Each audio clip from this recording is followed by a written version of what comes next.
Hello student, मैं रमेश विश्वकर्मा। हम लोग पढ़ रहे हैं यूपीपी, यूपीएसआई, एसएससीजीडी, आरपीएफएसआई का मैथ का क्लास। ठीक भाई। और हम लोगों ने इसमें शुरुआत किया है भिन्न यानी फ्रैक्शन। इससे पहले हम लोगों ने नंबर सिस्टम पढ़ा है, सिंप्लीफिकेशन पढ़ा है और ये तीसरा लेसन है फ्रैक्शन। ठीक भाई। आज हम लोग का पूरा प्रयास रहेगा कि इस फ्रैक्शन को ख़त्म किया जा सके। हाँ, आइए देखते हैं फ्रैक्शन। और इसके पहले मैं एक बात और आपसे कहना चाहूँगा कि जीडी की वैकेंसी आ गई है, तो आप पूरे के पूरे मनोयोग से लग जाएं। ठीक भाई। ज़िंदगी में बार बार मौके नहीं मिलते। ठीक, कितने लोग ऐसे हैं जिनको चांस नहीं मिलता है। अगर आप चांस पा रहे हैं, आपको चांस मिल रहा है, तो आप खुशकिस्मत हैं। आपकी अपनी किस्मत है, अपने से बनाएं। ओके, खूब मेहनत करिए, जल्दी से जल्दी सिलेक्शन लीजिए। ठीक है। बाकी हम लोग हैं आपकी हेल्प के लिए। बस मन से पढ़ाई करिए। पहली सबसे बड़ी दिक्कत होती है रिटन एग्ज़ाम। तो पहले आपको रिटन एग्ज़ाम निकालना होगा। अगर रिटन एग्ज़ाम आसानी से या बढ़िया मेरिट से निकल जाता है तो आगे चल करके फिजिकल मेडिकल ये सब चीज़ें होती हैं जो, तो मेरिट बनने में आपको थोड़ा सा फ़ायदा हो जाता है।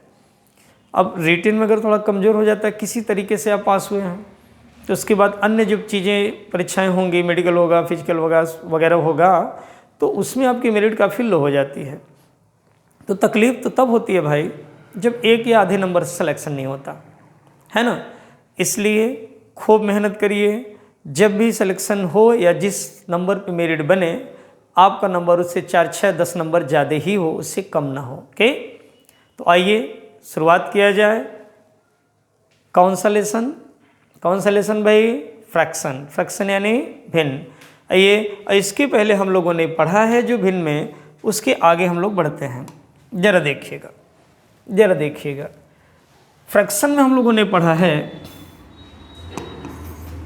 ठीक है भाई, फ्रैक्शन में हम लोगों ने पढ़ा है कि जैसे 3/5 लिखा जाए, 8/7 लिखा जाए, ऐसे लिखा जाए। तो अगर तुलना की बात करें तो फ्रैक्शन से क्वेश्चन पहले बनते हैं तो तुलना वाले ही बनते हैं।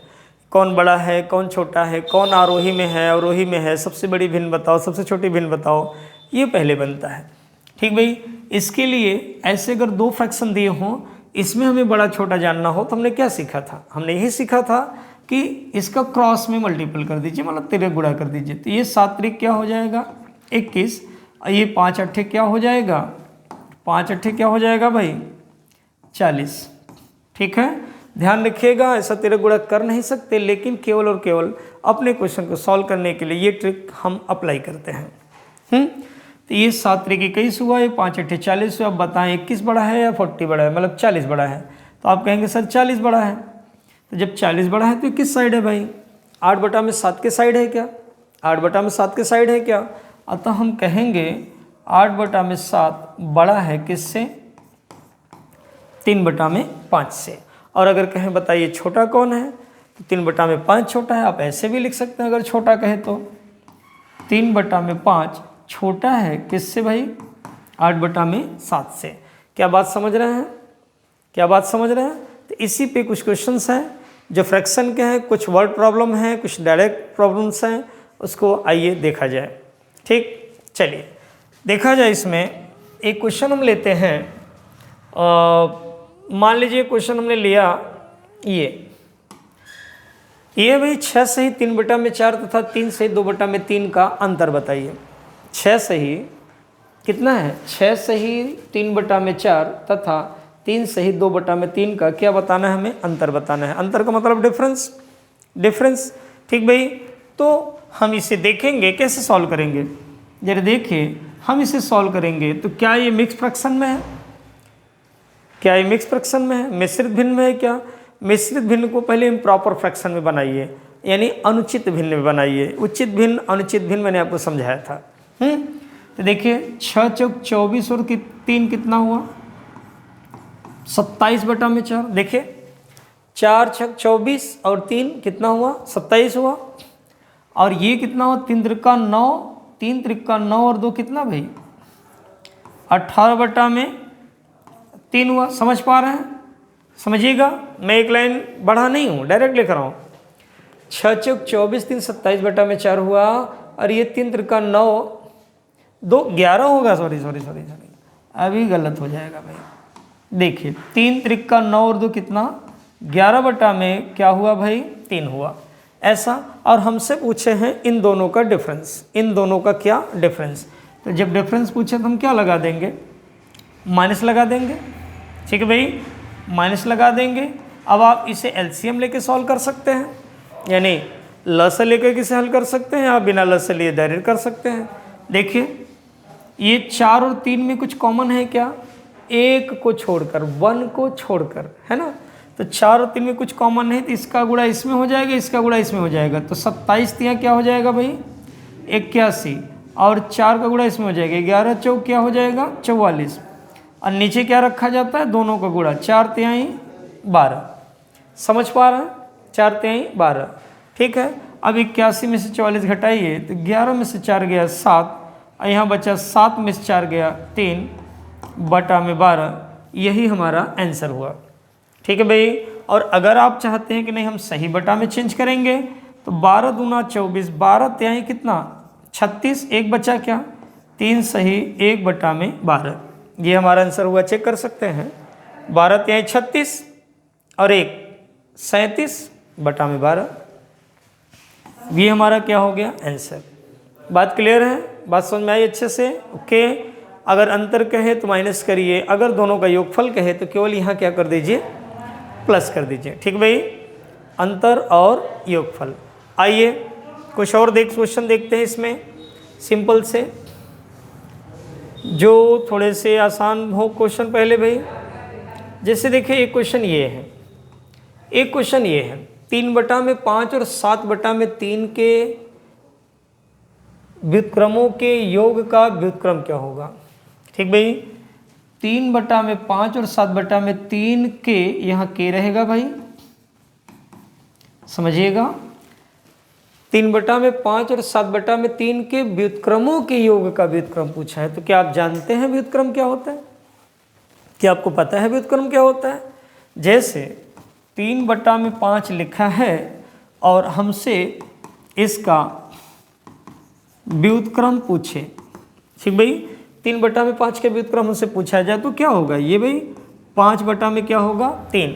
कोई भी फ्रैक्शन होगी, कोई भी भिन्न होगी, अगर उसका व्युत्क्रम कहता है तो आप उसे क्या कर देंगे, केवल पलट देंगे, बस अंश का हर कर देंगे, हर का अंश कर देंगे। ठीक है भाई, तो आइए देखा जाए कि क्या करेंगे इस क्वेश्चन में हम, समझिएगा। तो 3 बटा में 5 और 7 बटा में 3 के, तो 3 बटा में 5 का व्युत्क्रम क्या होगा भाई, 5 बटा में 3 होगा क्या, और 7 बटा में 3 का व्युत्क्रम क्या होगा, 3 बटा में 7। क्लियर है क्यों भाई, क्लियर है ये बात, समझ में आ रही है अच्छे से। ओह, थोड़ी सी प्रॉब्लम आ रही है भाई, देखिएगा। 3 बटा में 5, तो 3 बटा में 5 का व्युत्क्रम क्या होगा, 5 बटा में 3, और 7 बटा में 3 का व्युत्क्रम क्या होगा, 3 बटा में 7। ठीक है, और इसके योग, हमसे क्या इसका योग करिए, तो योग कर रहे हैं हम, योग कर रहे हैं हम। ठीक, 3 बटा में 5 और 7 बटा में 3 के व्युत्क्रमों के योग का, तो पहले योग करेंगे तब ना व्युत्क्रम करेंगे। तो 3 बटा में 5 के व्युत्क्रम क्या होगा, 5 बटा में 3, और 7 बटा में 3 का व्युत्क्रम क्या होगा, 3 बटा में 7। इसका योग करिए, तो 3 और 7 में कुछ कॉमन नहीं, सीधा गुणा करिए, 7 पूरे 35, और ये 3 त्रिक का 9, ठीक, और नीचे गुणा 7 त्रिक 21, इसका इसमें 7 पूरे 35, और इसका इसमें 3 त्रिक का 9, और नीचे दोनों का गुणा 7 त्रिक 21। तो इतना रहा, तो 35 और 9 कितना हुआ भाई, 9 5 14, 44 हुआ क्या, 44 बट्टा में 21। ठीक है, ये आंसर हुआ 44 बटा में 21। और इस सही बटा में तो है नहीं, लेकिन अगर आप सही बटा बनाना चाहते हैं तो 44 में किसका भाग दे दें, 21 का, 21 दूना 42, तो कितना बचा भाई, कितना बचा, 1 मिनट, 21 दूना 42, कितना बचा शेष 2। तो कैसे लिखते हैं इसको सही बटा में, 2 सही 2 बटा में 21, 2 सही 2 बटा में 21। या तो आंसर आप 44/21 लिखिए, या तो क्या लिखिए 2 सही 2/21। बात समझ में आ रही है? ओके, आइए कुछ और क्वेश्चन, दूसरा क्वेश्चन देखते हैं, समझिएगा जरा। तो जैसे एक क्वेश्चन है, मान लीजिए ये है कुछ, हम एक एक क्वेश्चन, दो क्वेश्चन जो हैं हर टाइप के क्वेश्चन ले रहे हैं, जिससे आपको एक आइडिया लग जाए कि हाँ इस टाइप से लगाते हैं क्वेश्चन को। ठीक है भाई, देखें ये हमसे कह रहे हैं 3 सही 3/5, समझिएगा 3 सही 3/5 प्लस 1 सही 3/7 प्लस 1 सही 6/35 का मान। भाई मान कह दिया गया, क्वेश्चन मार्क लगा दिया गया, तो आप समझें कि क्या लिखा है यहाँ, प्लस लिखा है क्या, ये प्लस लिखा है क्या। तो एक बार हम क्वेश्चन को लिख रहे हैं ताकि कैलकुलेशन करने में थोड़ा आसानी रहे। समझिएगा 3 सही 3/5 और प्लस 1 सही 3/7 प्लस 1 सही 6/35। ठीक भाई, इतना है। तो ध्यान रखें इन संख्याओं को, जो पूर्ण संख्याएं, पूर्ण संख्याएं कौन है, 3 1 1, ये 3 1 1। ठीक है, इन तीनों को आप जोड़ सकते हैं, इन तीनों को आप आसानी से जोड़ सकते हैं। क्यों ऐसा होता है भाई, क्यों ऐसा होता है, समझिएगा। अगर कोई नंबर 3 सही 3/5 लिखा है तो इसका मतलब क्या होता है, 3 प्लस 3/5। तो भाई ये 3 प्लस 3/5 है, फिर ये 1 प्लस 3/7 है, फिर ये 1 प्लस 1 6/35 है। तो क्या सब ऐसे हो जाएंगे, तो क्या उन्हें जोड़ सकते हैं क्या, इनको जोड़ लिया, 3 और 1 4 और 1 कितना हुआ भाई 5, प्लस क्या बचा 3/5 प्लस 3/7 प्लस और 6 में कितना बचा 35। ठीक है, यही बचा। मेन जो है पूर्ण संख्याओं को जोड़ लिया।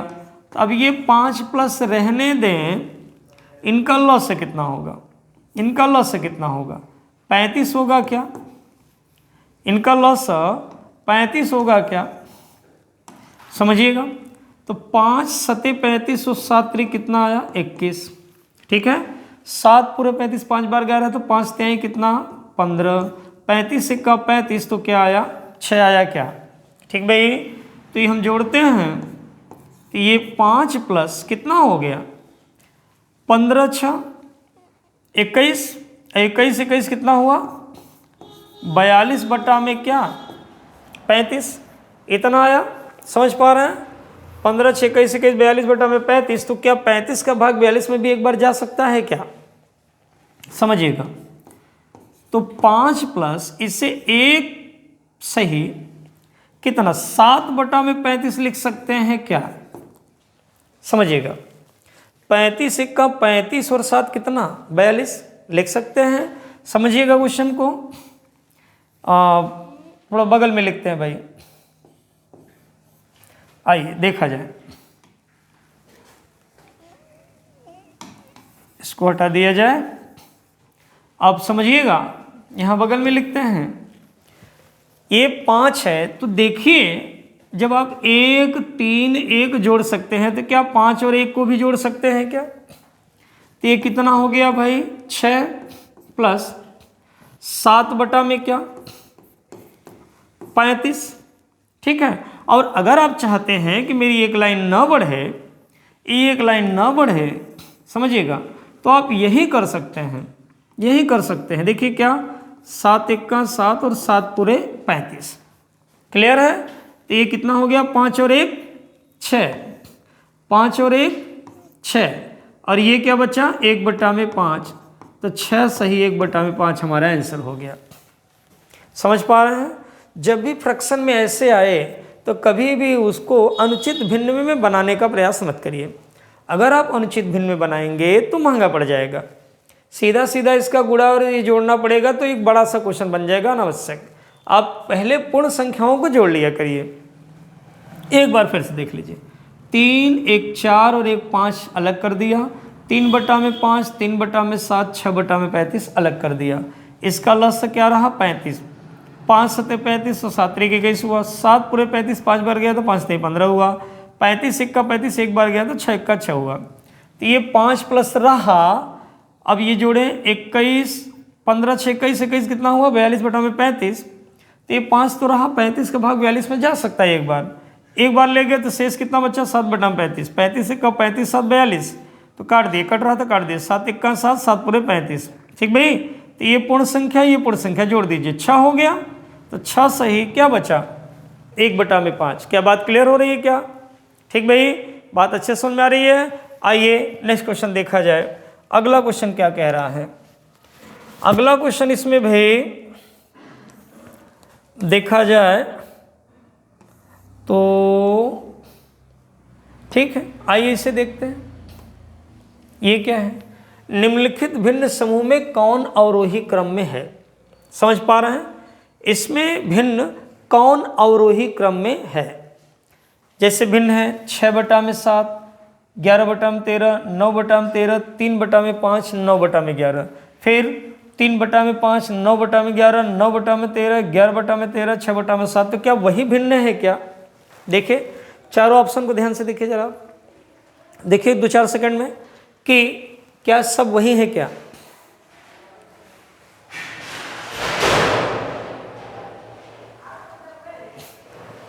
ठीक है भाई, देख लिए, क्लियर है? सब वही भिन्न है, बस उनके क्रम को बदल दिया गया है। सब वही भिन्न है, बस उनके क्रम को बदल दिया गया है बस। ठीक है, देखिए 6 बटा में 7 वहाँ है तो इसमें भी हो है, यहाँ 6 बटा में 7 है तो यहाँ है, यहाँ है तो यहाँ है ना? तो केवल क्रम को बदल दिया गया है। तो ऐसे भिन्नों में अगर हम तिर्यक गुणा वाला मेथड अप्लाई करेंगे तो महंगा पड़ेगा काफ़ी, और अगर इतने बड़े नंबर का हम लॉस लेने लगेंगे तब भी हमको काफ़ी महंगा पड़ जाएगा।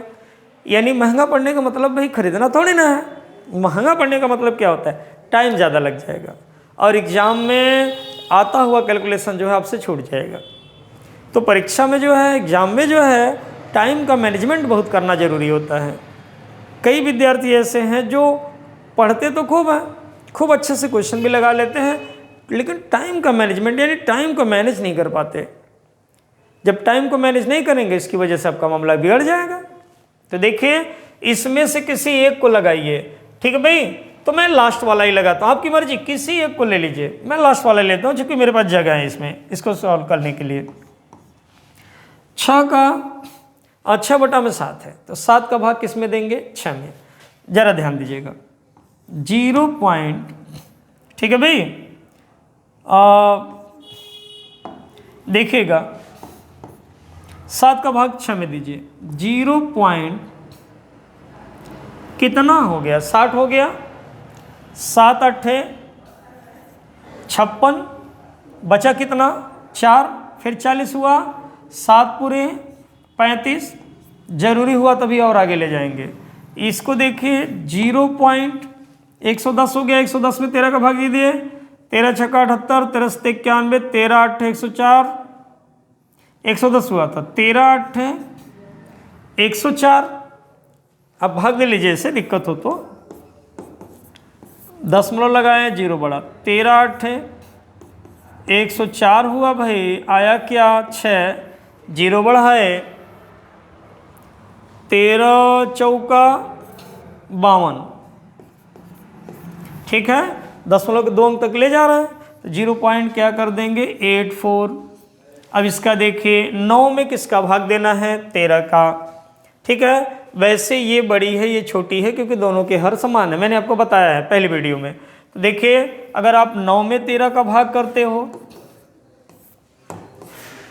ऐसा कर दिया, तो 13 छक्का 78, 13 सत्ते 91 नहीं जा रहा, 13 छक्का 78 हुआ, 10 में से 8 गया 2, 8 में से 7 गया 1, 13 पूरे 65, 13 छक्का 78, 13 सत्ते 91, 13 8 104, 13 9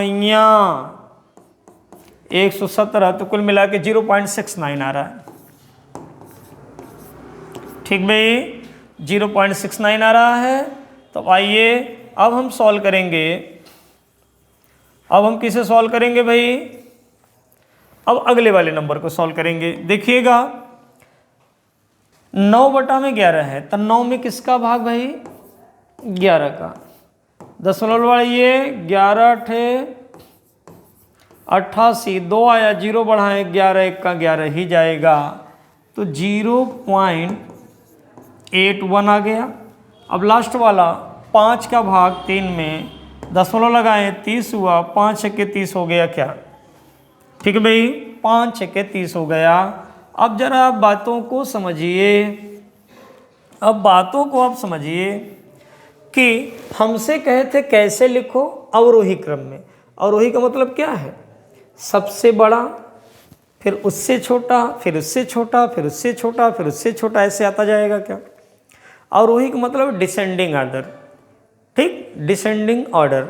जैसे किसी को डिसमिस कर दिया जाए, डिसमिस, तो ये बताइए अगर किसी को कहीं किसी जगह से डिसमिस कर दिया जाए तो फायदे में है या नुकसान में? तो आप कहेंगे सर नुकसान में है। भाई डिसमिस कर दिए, उसका प्रमोशन तो हुआ नहीं, उसका तो डिमोशन हुआ है। तो डी फॉर डिसेंडिंग और डी फॉर डिसमिस या डिमोशन। ठीक है भाई, डिमोशन मतलब ऊपर से नीचे की तरफ जाना। ओके, तो अवरोही का मतलब होता है ऊपर से नीचे की तरफ जाना। तो सबसे बड़ा नंबर कौन है वो आएगा, फिर उससे छोटा, फिर उससे छोटा। तो इन सभी में सबसे बड़ा कौन है भाई? जरा विचार करिए। सबसे बड़ा अगर आप देखेंगे तो देखिएगा सबसे बड़ा 0.85 है क्या, और कोई नहीं है? तो ये पहले नंबर पे आएगा। 0.84 है, ये दूसरे नंबर पे आएगा क्या? 84 से फिर बड़ा कोई नहीं है, ये दूसरे नंबर पे आएगा। अब भाई इससे छोटा 0.81 है क्या? देखिए छोटा तो ये भी है, लेकिन इसकी डायरेक्ट बात तो यही आएगा। तो ये कब कौन नंबर पे आएगा? तीसरे नंबर पे। तो पहला, दूसरा, तीसरा। और 0.69 है, ये 0.6 है, तो क्या ये चौथे नंबर पे आ जाएगा क्या? और ये 5वें नंबर पर आ जाएगा क्या? डिसेंडिंग ऑर्डर में। ठीक है भाई, डिसेंडिंग ऑर्डर में। तो जरा देखिए कि इस सीरीज को या इस क्रम को कौन फॉलो करता है। तो पहले 6/7 आना चाहिए, ये है। दूसरे पे 11/13 आना चाहिए, ये है। तीसरे पर आना चाहिए 9/11। 9/11 कहाँ है भाई? देखिएगा 9/11 ये होना चाहिए, तो 9/11 तो है नहीं। तो क्या इसमें से चारों गलत हैं क्या? क्या इसका आंसर इनमें से कोई नहीं होगा क्या?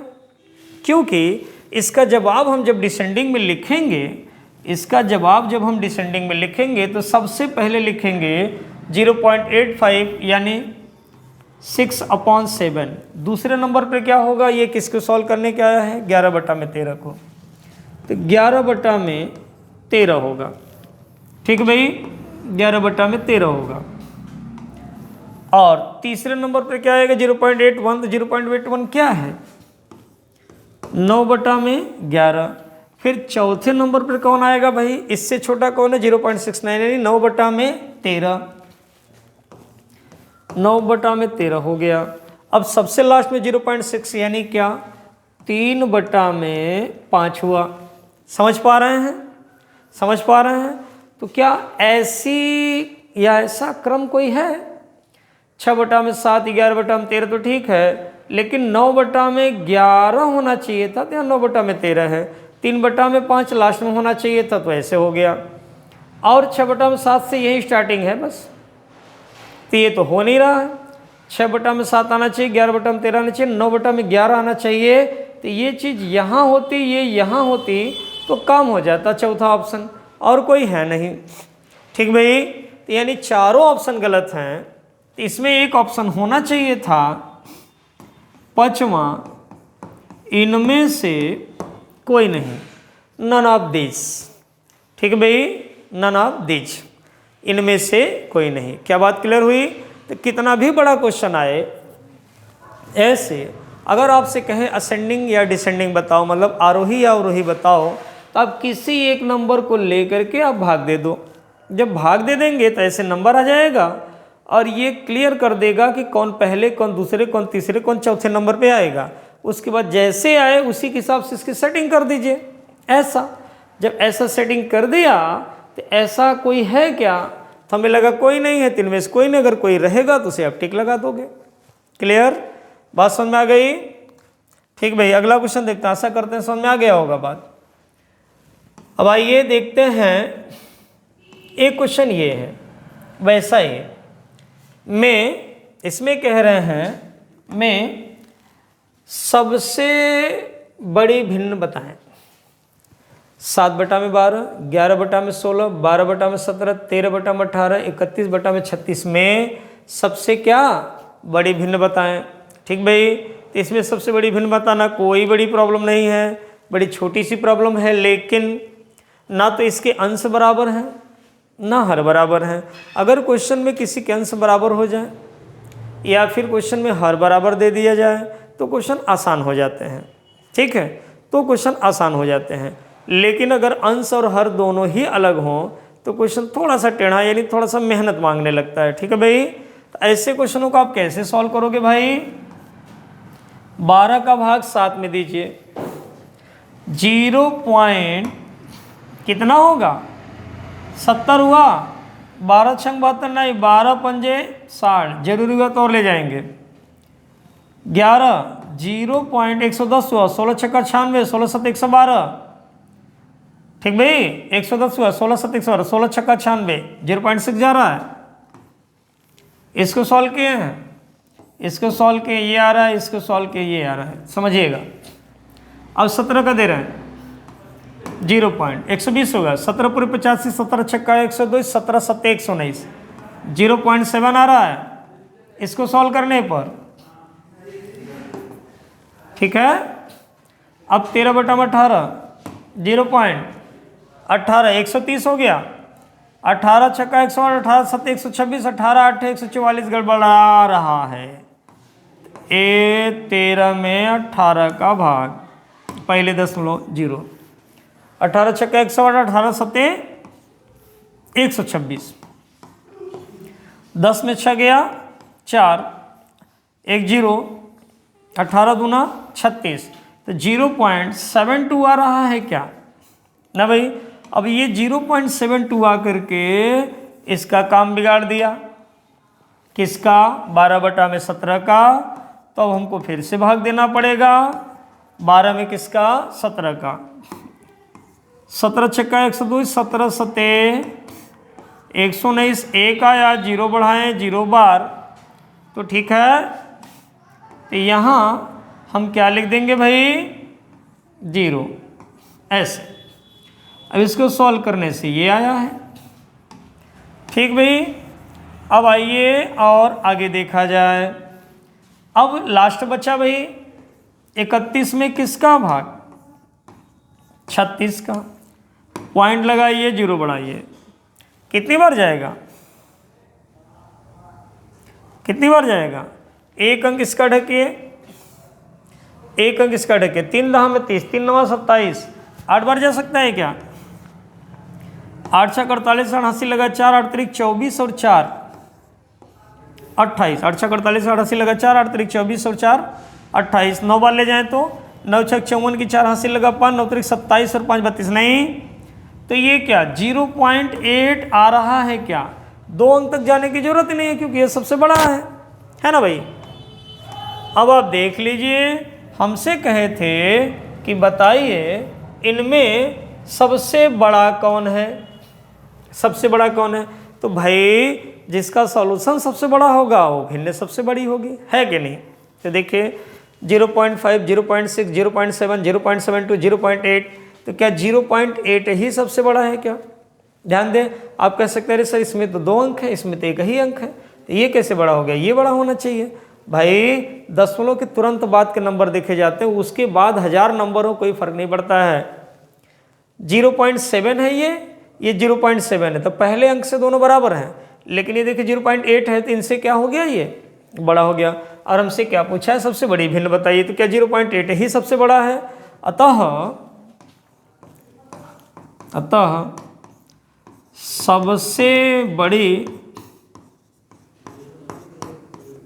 सबसे बड़ी भिन्न क्या हो जाएगी? 31/36। क्लियर है? तो ये जो बड़े बड़े भिन्न दे दें, 10 ठो, 5 ठो, 8 ठो, 6 ठो दे दे, आरोही पूछे तब भी, अवरोही पूछे तब भी, सबसे बड़ी पूछे तब भी, सबसे छोटी पूछे तब भी ना, आप क्या करेंगे, केवल भाग दे के दशमलव में चेंज कर लिया करिए अपने आप। इसे आरोही अवरोही सबसे छोटी या सबसे बड़ी अगर पूछता है तो आप आसानी से बता देंगे। क्लियर भाई, बात समझ में आ रही है? तो फिर इस टाइप के क्वेश्चन अब हम लोग नहीं लगाते हैं। आगे देखिए, अगला क्वेश्चन देखा जाए। अगला क्या है भाई, आइए, जैसे क्वेश्चन ये है भाई, अब थोड़ा वर्ड प्रॉब्लम देखते हैं कुछ, ठीक है, कुछ वर्ड प्रॉब्लम। डायरेक्ट नंबर जो प्रॉब्लम्स थे वो तो आसानी से अब सॉल्व होने लगे हैं। कह रहे एक पूर्णांक संख्या अपने 1/3 से 10 अधिक है, वह संख्या क्या है? एक पूर्णांक संख्या अपने 1/3 से कितनी अधिक है? 10 अधिक है। तो ये कोई पूर्णांक संख्या माना क्या है? x। ये संख्या अपने 1/3 से, एक संख्या है अपने 1/3 से 10 ज़्यादा है।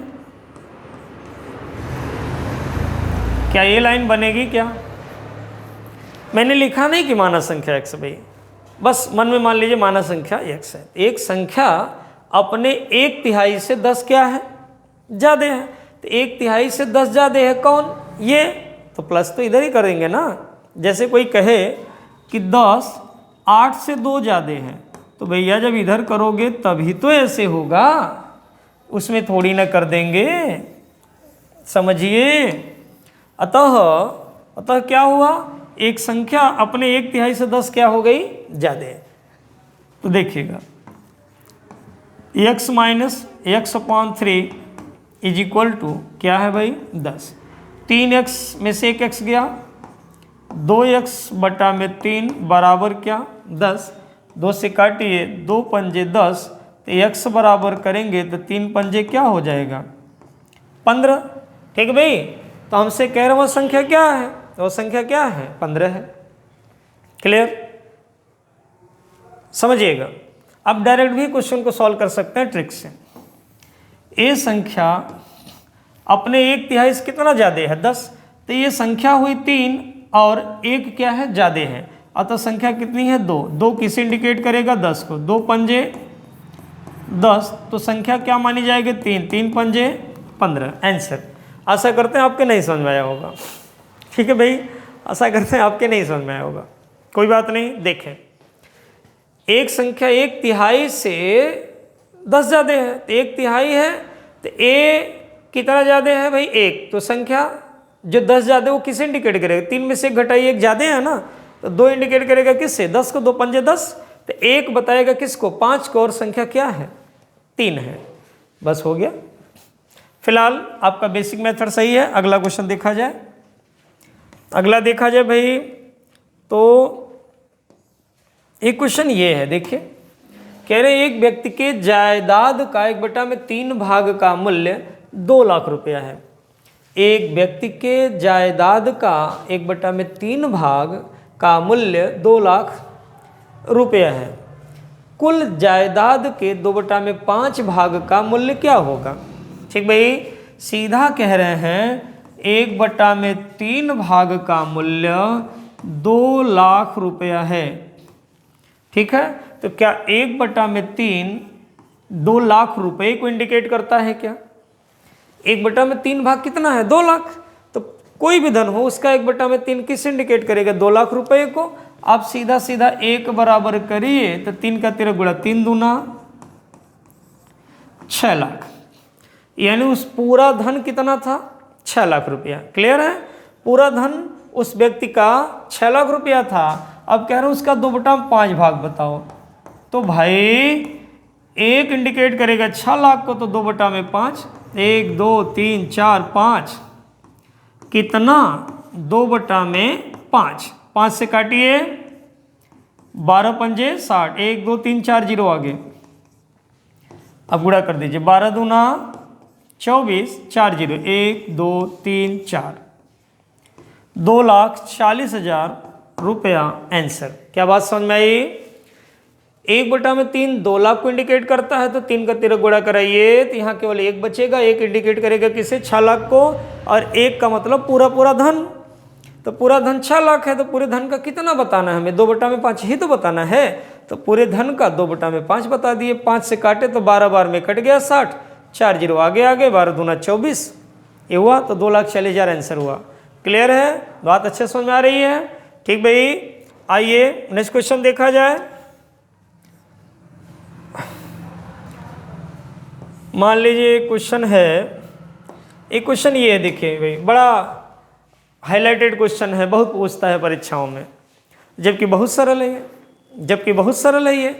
तो यदि किसी भिन्न के हर में 1 जोड़ दिया जाता है तो 1/2 हो जाती है। यदि इसके अंश में 1 जोड़ दिया जाता है तो वह 1 हो जाती है। भिन्न बताएं। ठीक भाई, ऐसे क्वेश्चन को हमेशा ऑप्शन से लगाना चाहिए, ऑप्शन से। डिटेल में भी मैं आपको बता सकता हूँ, लेकिन ऐसे क्वेश्चन जब ऑप्शन से लग जाते हैं आसानी से, डिटेल लगाने का क्या मतलब है? ठीक भाई, कह रहे भिन्न के हर में क्या जोड़ दिया जाए 1, तो भिन्न कितना हो जाएगी 1/2। तो हम मान लेते हैं, एक बात कह रहे हैं, मान लेते हैं पहला ही मेरा आंसर है। ठीक भाई, 2 है।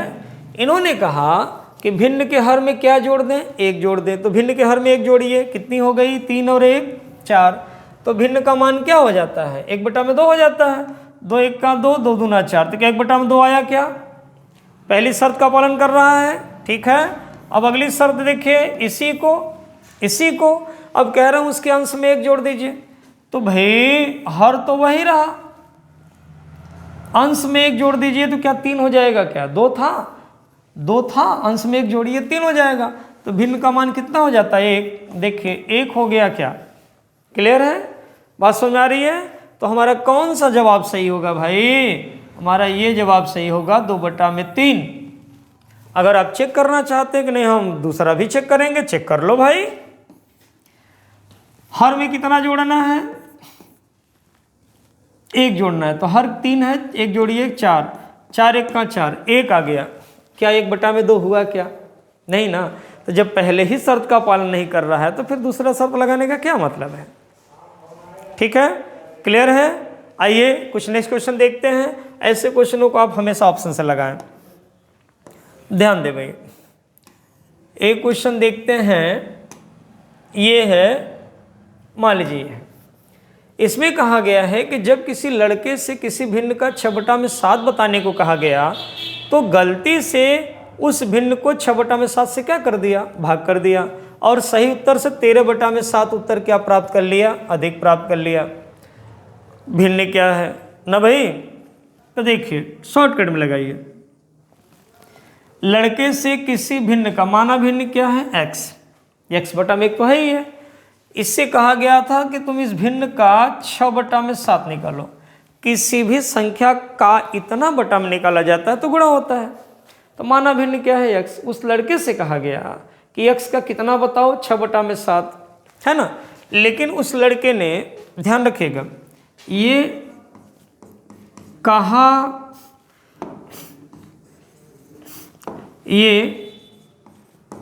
कहा गया, ठीक है, लेकिन उस लड़के ने किया क्या? उसने भिन्न में 6/7 का क्या कर दिया? भाग। उस लड़के को कहा गया था कि x में, यानी उस भिन्न में तुम 6/7 का गुणा करो, लेकिन उस लड़के ने उस भिन्न में क्या कर दिया? 6/7 का भाग कर दिया। तो गलती तो किया ना भाई। अब जरा इसे पलट दीजिए, भाग को गुणा करते हैं तो ये क्या हो जाएगा? 7/6। ठीक भाई, तो उत्तर 13/7 ज़्यादा हो गया। ये वाला करने पर 13/7 ज़्यादा आ गया। इसका मतलब ये भिन्न बड़ी है और ये छोटी है। तो आप इसे कैसे करोगे? देखिए 7x/6 माइनस 6x/7, ये वाली इससे बड़ी है तो बड़ी में से छोटी घटा रहे हैं। कितना बड़ी है? 13/7 है, 13/7 है। कुछ भी कॉमन नहीं है, सीधा ले सीधा। 7 सते 49x, 6 छक्का 36x, इधर 7 छक्के 42 बराबर 13/7। समझिएगा भाई, समझिएगा, ठीक है। और जब इतना है तो 49 में से 36 गया कितना? 9 में से 6 गया 3 और 4 में से 1 गया 3, 13x बराबर तो था ही 7 छक्के क्या कट गया? 42। तो ये 6 का गुणा, 13 छक्के कितना हो गया? 78। समझ पा रहे हैं? 7 छंग 42 कटा, 6 का 13 हुआ, 13 छक्का 78, यहाँ 13, फिर 13 से कट जाएगा क्या, 13 छक्का 78। हम वैसे भी काट सकते थे, x बराबर क्या आया 6, तो वह भिन्न ज्ञात करें। तो भिन्न क्या है 6, या फिर आप अपने आंसर में लिख सकते हैं 6/1। क्लियर है? भिन्न को क्या माने थे, x माने थे। ओके, आइए इसी तरीके का एक क्वेश्चन और देखते हैं, ध्यान दीजिए। देखिए भाई, एक क्वेश्चन है ये सेम, एक विद्यार्थी को किसी संख्या का 3/14 ज्ञात करने को कहा गया, और गलती से उसने उस संख्या का 3/4 ज्ञात कर दिया। गलती तो किया भाई, समझिए, एक संख्या का कितना ज्ञात करने के लिए कहा गया था, 3/14 ये कहा गया था। ठीक है, ठीक, समझिएगा। तो मैं लिख ही देता हूं, फिर से देखते हैं अच्छे से। कहा गया था कि, अच्छा, उसे कहा गया, बातों को समझिए, किसी संख्या में, माना संख्या x है, 3/14 का गुणा करने के लिए कहा गया, 3/14 ज्ञात करने के लिए संख्या का गुणा हुआ, लेकिन उसने गलती से क्या कर दिया, उस संख्या में 3/4 का गुणा कर दिया। कहा है ना, गलती से उस विद्यार्थी ने उस संख्या का 3/4 ज्ञात कर दिया, जो ठीक उत्तर से कितना ज़्यादा है, 150। यानी ये वाला सही उत्तर से 150 ज़्यादा है। सही में ये कहा गया था, लेकिन उसने किया ये, तो ये 150 ज़्यादा, तो इसमें से इसको घटाइए।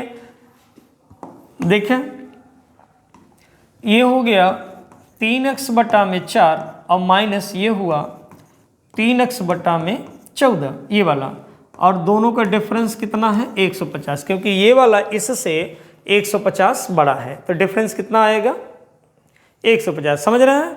जैसे मैं कहूँ मेरी उम्र आपसे 15 साल ज़्यादा है, तो हमारी आपकी एज में डिफरेंस कितने का हुआ, 15 का ही ना भाई। ऐसे ये संख्या इससे 150 अधिक है, तो ये इससे 150 अधिक है, तो इन दोनों में डिफरेंस कितने का हुआ 150 का। एलसीएम लिया जाए, 14 और इसका 28 होगा क्या एलसीएम, 4 7 28, तो 7 तरीक 21x, 14 दूना 28, तो 3 दूना 6x बराबर 150 तो है ये भाई, बराबर 150 तो है ही है। अब देखिए 21 में 6 गया, कितना आया 15x/28 बराबर 150। 15 से एक बार में कट जाएगा क्या, एक जीरो बच जाएगा, तो x बराबर कितना आया 280। ठीक भाई, यही हमारा आंसर हुआ। क्वेश्चन में क्या कहा था कि एक विद्यार्थी को किसी संख्या का 3/14 ज्ञात करने के लिए कहा गया, तो वो संख्या कितनी है 280। क्या बात क्लियर हुई भाई, क्या बात क्लियर हुई? तो हम लोगों ने कितना क्वेश्चन लगाया, और जितने क्वेश्चन हम लोगों ने लगाया, क्या उसमें कोई समस्या आपको आ रही है क्या? अगर आपको समस्या आ रही है तो कमेंट करके हमें बताएं। ठीक है, कल हम लोग एक नए लेसन के साथ आपसे मिलेंगे, तब तक के लिए जय हिंद।